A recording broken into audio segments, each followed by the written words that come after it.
Hello everyone, how you doing? Look at that pretty purple tree.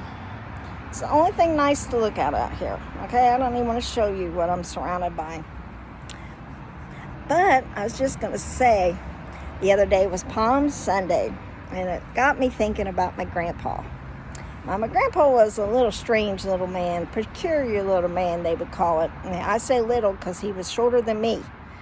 I don't think he even made it to 5 foot.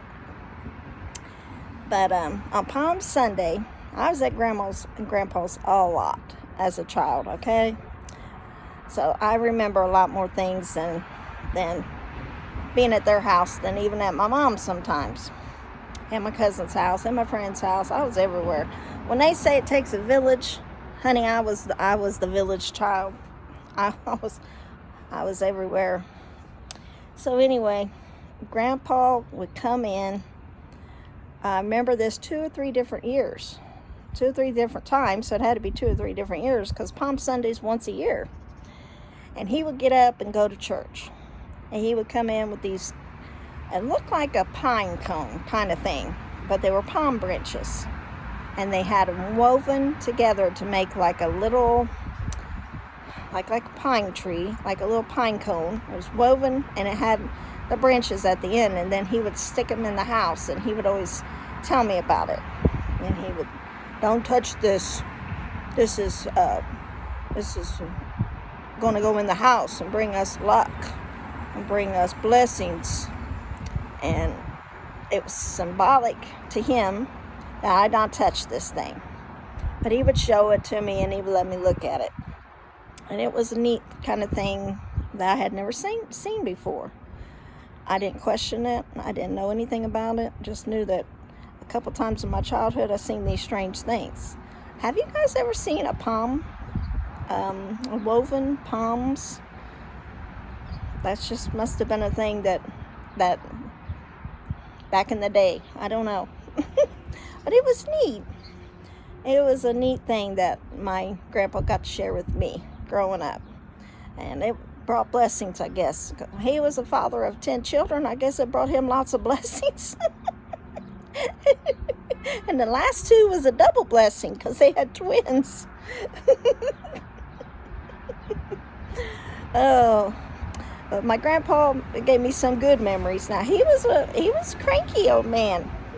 I think as we get older, the crankier we get. He was a crankier old man. A lot of you can remember him telling you to shut the gate or shut the door or be quiet or quit being running in and out, don't be in the refrigerator, all the stuff that cranky old men would say. But I remember the sweet times too.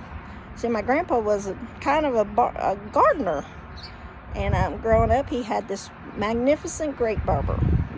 It must took him years and years to cultivate this thing because it was over the walkway from the backyard to the back door. And you can walk under it. It was huge. And they were Concord grapes. And they were delicious when they were ripe. But when they were green and hard, they made great missiles throw at each other. And he would yell at us, if you didn't want to get in trouble, you stay away from them grape barbers. He would yell at us, don't be touching my grapes. Because my grandpa was a winemaker. He would make his own wine with the Concord grapes.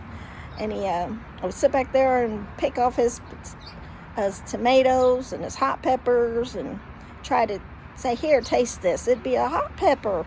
But he was an ornery man, try to get your mouth burned up with them things.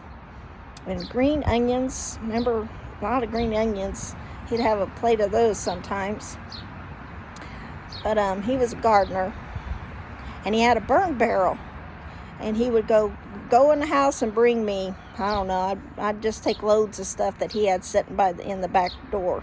His back porch was his oasis, and he had a pile he would get ready, and when he lighted up that burn barrel, I was at the house, I could help load it in there. I couldn't put nothing in the burn barrel, but I could load it to him. So I remember helping him with his burn barrel, helping him pick his grapes, and helping him. Then later in life, I remember I got a job. I had to have a ride, and went by Grandma and Grandpa's. And he said, I'll run you over there. I worked at the Arby's. And he'd say, if you'll go in there and get me one of them roast beef sandwich, one for me and one for Grandma, I'll take you to work every day. So he got to do things sweet in his old age. I don't know if anybody else knows how kind he could be at certain times. I mean, I know they probably know, but for me, it was a precious story. And he would always say, you see this corner lot over here? When me and Grandma and Grandpa goes, we don't want you to miss us too much. So we're going to be right over here. So when you drive by, just wave at us and let us know you're thinking about us. So they buried themselves close to Meridian Street. And when I drive by, I do think about, hi, Grandma and Grandpa. Now, I'm not one to go to graves. I'm not. It's just eerie to me. But I do think about that sweet memory when he would take me to work sometimes, and I go in there and I get him and Grandma a roast beef sandwich. You know, as we get older, we just don't understand what precious memories. We have precious memories, and when they're gone, that's all we have. That's their legacy.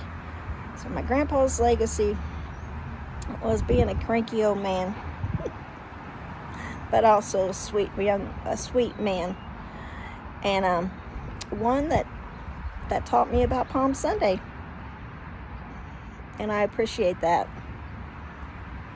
He was a man of few words. Not have a long conversation with my grandpa. He would tell you straight to the point, and that's all. But I loved him, and I missed them. Missed my grandma and grandpa.